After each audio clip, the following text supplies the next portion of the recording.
Bom, vamos lá. Eu tô grávida, então, do sexto filho. Eu acabei de descobrir, então, a gente tá naquela fase, né, ainda muito recente. A gente não, meio que não sabe o que vai acontecer. Essa vida eu não conquistei pelas minhas próprias mãos. Se eu perder, também não posso reconquistá-la. Então, a gente vai ver aí nos próximas semanas o que a pessoa que me deu, né, quem me deu, que destino ela vai dar a essa alma que eu espero muito que faça parte aqui, de fato, da nossa família aqui na Terra, né? Bem, desde que eu casei, na verdade, quando eu comecei a namorar o Pedro, eu rezava muito por um bom namorado, que tivesse, assim, a mesma visão de mundo que eu tenho. Rezava muito por isso, muito, muito, muito por isso. E quando o Pedro chegou e eu percebi que era para quem eu rezava, né? Eu de cara me veio um insight de que, tipo assim, rezei tanto por isso, eu não posso agora pegar esse namoro e fazer dele o que eu quiser, né? Eu não posso falar, beleza, obrigada pelo namorado, agora eu toco daqui e vambora, né? Então essa foi a primeira luz interior que eu tive, né? Enfim, porque a fé é um processo um pouco assim, né? A gente tem luzes interiores, a igreja tem ali um manual de como fazer as coisas, mas tudo parte da liberdade humana, né? De perceber, de acreditar, de confiar, de seguir ou não. Então, essa foi a minha primeira luz. E a segunda luz foi já quando eu estava noiva. Eu tive também a graça. Isso mudou completamente a minha relação com Deus, tá? Essa decisão específica de viver um namoro, né, tentando acertar ali o que Deus pedia, foi a primeira coisa que, assim, que mudou completamente a minha vida, a minha relação com Deus. E depois, a segunda coisa foi a graça de ter tido essa transformação quando eu era noiva, de ser daquela pessoa que queria ter 2 filhos, um casal, já estava bem determinado, para ser alguém com uma luz ali sobre a família, uma família grande, né? É claro que essa luz, ela partiu de uma experiência pessoal. Eu sempre gostei muito, né? Minha irmã tem muito, minha mãe tem todos os seus irmãos e eu sempre gostei muito da convivência com tantos tios. Eu achava muito legal ter muitos tios quando tinham almoços na casa da vovó com todo mundo, o Natal com todos reunidos. Isso foi uma coisa que sempre me marcou muito e eu comecei a falar, pô, isso é legal, mas só por aí. Mas eu tive uma grande. Mas então, foi muito bom eu ter pensado nisso com a minha avó, as minhas 2 avós, na verdade, ainda vivas. Uma delas que sempre falou pra mim assim: minha filha, você vai rezando, vai dando tudo certinho. E não é uma coisa assim que ela teve tudo perfeito na vida dela, né? Passou grandes desafios, mas ela me falava isso. E como ela tinha serenidade, alegria, eu confiei. Então a gente vai rezando, vai dando certo. A segunda, né, é justamente a vovó que tinha lá os seus 6 filhos, e eu falei com ela assim, vó, mas 6 filhos? E ela falou assim pra mim, Andréia, imagina se eu tivesse parado no quinto. É engraçado que a vovó era assim, né? Ela não abria o manual de coisas certas a serem feitas e ficava ali discursando para mim muitas coisas. Ela me dava conselhos que marcavam muito a minha vida. E de fato, quando ela falou isso, eu pensei: puxa, meu padrinho é maravilhoso. Ele é uma pessoa importantíssima na minha vida. Ele tem uma presença muito marcante na minha vida. De fato, eu consigo me apoiar nele como um segundo pai. É... Além disso, é uma pessoa importantíssima para os seus amigos, para várias pessoas, é uma pessoa importante no mundo. E para ela foi muito importante, porque também, né, foi com ele que ela mais dividiu os momentos mais difíceis da vida. Era ele que estava ali do dia a dia, quando o vovô faleceu, quando o tio Valdir, né, quando ela perdeu um filho, né, quando o tio Valdir faleceu. Então, em todos esses momentos, ele é que sustentou ela. além de fato, ter sido com ele que ela morou e tudo mais. Então, era indiscutível o valor da vida de tio Marco, que foi o seu 6º filho. Imagina se eu tivesse parado no 5º. Depois disso, eu ainda fiquei, mas vó, mas nos dias de hoje... E aí ela poderia até ter me falado assim, mas minha filha, você tá reclamando do quê? Você tem fralda descartável, você tem fórmula ótima para dar, todos os tipos de bico de mamadeira, você tem micro-ondas. Mas não, ela não falou nada disso. Mais uma vez, ela só usou uma frase que para mim mudou tudo. Ela falou assim, Andréia, Deus é o mesmo. Então, nos dias de hoje, no Rio de Janeiro, e não lá nos Cafundós ou lá nos Estados Unidos, Deus é o mesmo. E aí eu entendi, né? Com essas 2 frases, eu entendi. Eu percebi que, de fato, existem verdades que nunca mudam.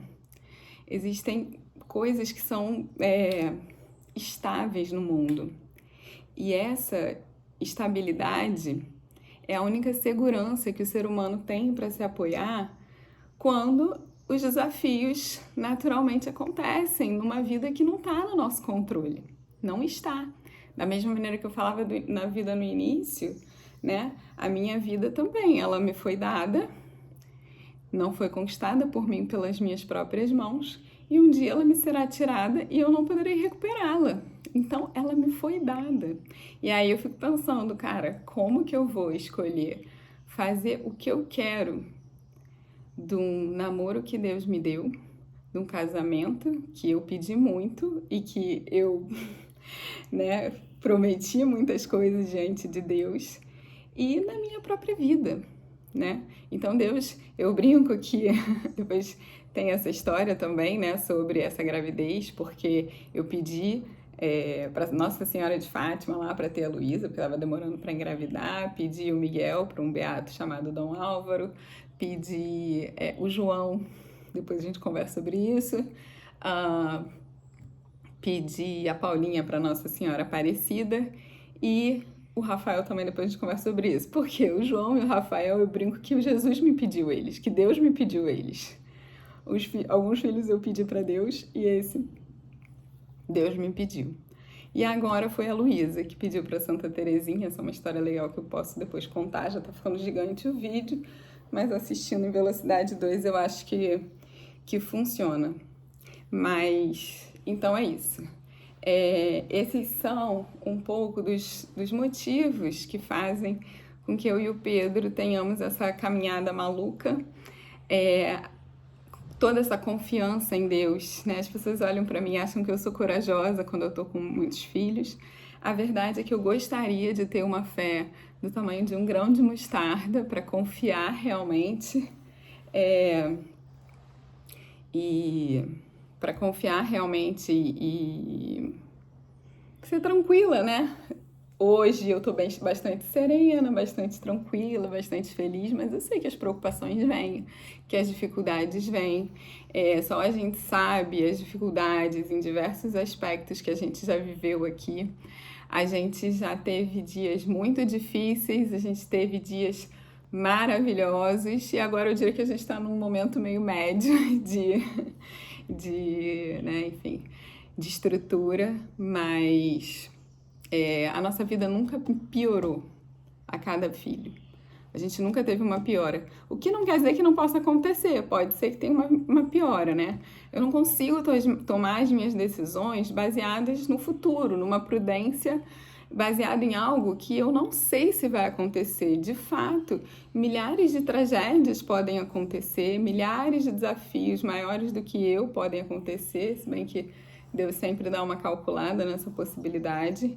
E também milhares de coisas maravilhosas podem acontecer. Então, eu só posso me basear no hoje.